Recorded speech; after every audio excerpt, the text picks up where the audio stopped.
بسم اللہ الرحمن الرحیم۔ السلام علیکم۔ آج ہم جانیں گے اس ویڈیو میں حضرت آدم اور اماں حوا علیہ السلام کو جنت سے باہر نکالنے کی وجہ۔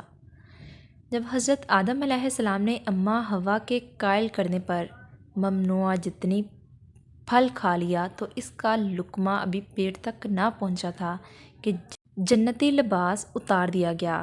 حضرت جبرائیل علیہ السلام نے آگے بڑھ کر سر سے تاج عزت اتار لیا۔ حضرت میکائیل علیہ السلام نے پیشانی سے نشان وقار اتارا اور حضرت جبرائیل علیہ السلام کو فی الفور ان کی خدمت سے ہٹا لیا گیا اور فرشتوں کو حکم ہوا کہ ان دونوں کو میرے قرب و جوار سے نکال دیا جائے۔ آدم و حوا علیہ السلام نے جو خود کو برہنہ دیکھا تو فرتے ندامت سے بھاگنے لگے۔ جس درخت کے پاس چھپنے کے لیے جاتے وہ ان سے الگ ہو جاتا۔ بالآخر حضرت آدم علیہ السلام کے بال عناب کے درخت کی شاخوں سے الجھ گئے۔ آپ کے دل میں فوراً خیال آیا کہ میں عذاب الہی میں جکڑا گیا ہوں۔ آپ نے درخت سے فرمایا مجھے چھوڑ دے۔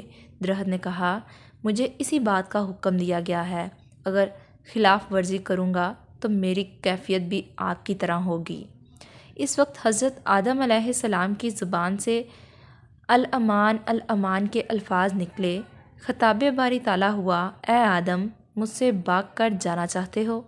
آپ نے سر جھکایا اور کہا، یا اللہ، میں تجھ سے بھاگتا نہیں ہوں بلکہ شرم و ندامت کی وجہ سے چھپنا چاہتا ہوں۔ پھر ارشاد ہوا، اے آدم، کس جگہ ہو؟ عرض کیا، الہی، درخت عناب کے نیچے برہنگی کی حالت پر اسیر ہوں۔ درخت کی شاخوں نے مجھے روک رکھا ہے۔ اب تو میرا حال نہیں پوچھتا اور میری حالت پر ترس نہیں آتا۔ فرمان الہی ہوا، اے آدم، تمہاری یہ پریشانی تمہارے اعمال کا نتیجہ ہے۔ اس کے بعد حضرت جبرائیل علیہ السلام آگے بڑھے تاکہ آدم و حوا علیہ السلام کو جنت سے نکال دیں۔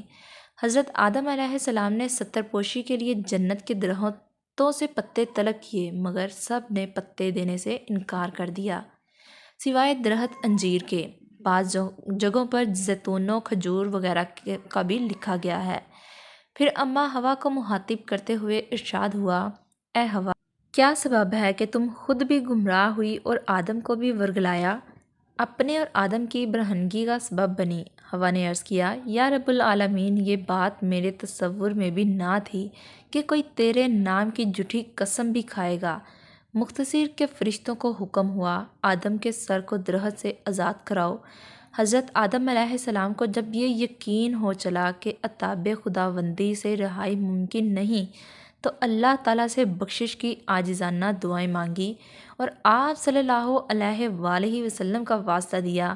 چنانچہ حکم ہوا، اے فرشتوں، میرے مقرب بندے اور نائب کے ساتھ نرمی برتو، کیونکہ وہ اب میری بارگاہ میں ایسے شفیع کو لایا ہے کہ اس کی برکت سے جو کچھ طلب کرے گا پائے گا۔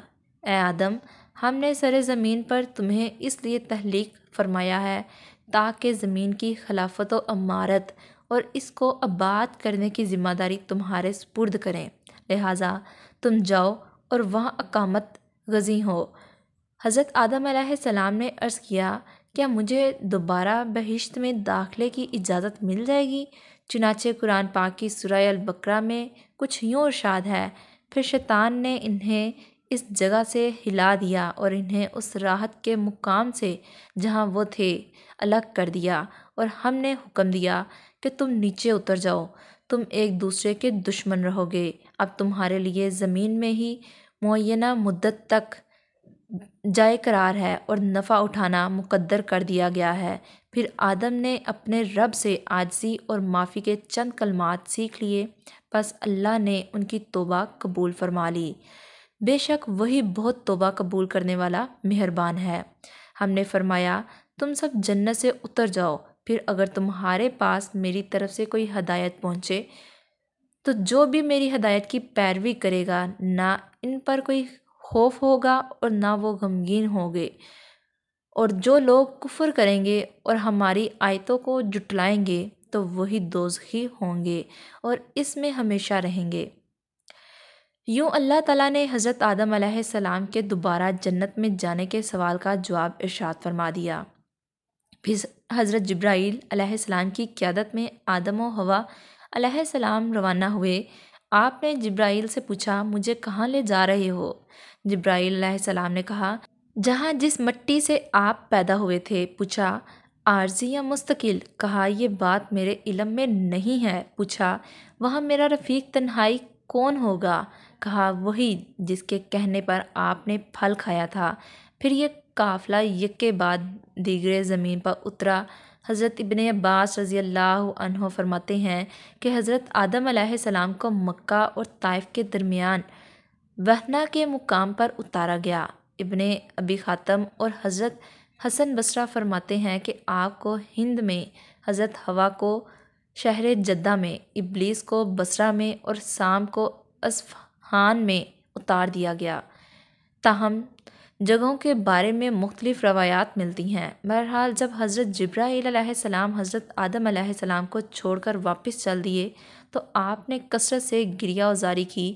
اللہ تعالیٰ نے زمین کے جانوروں کو حضرت آدم علیہ السلام کی عیادت کا حکم فرمایا۔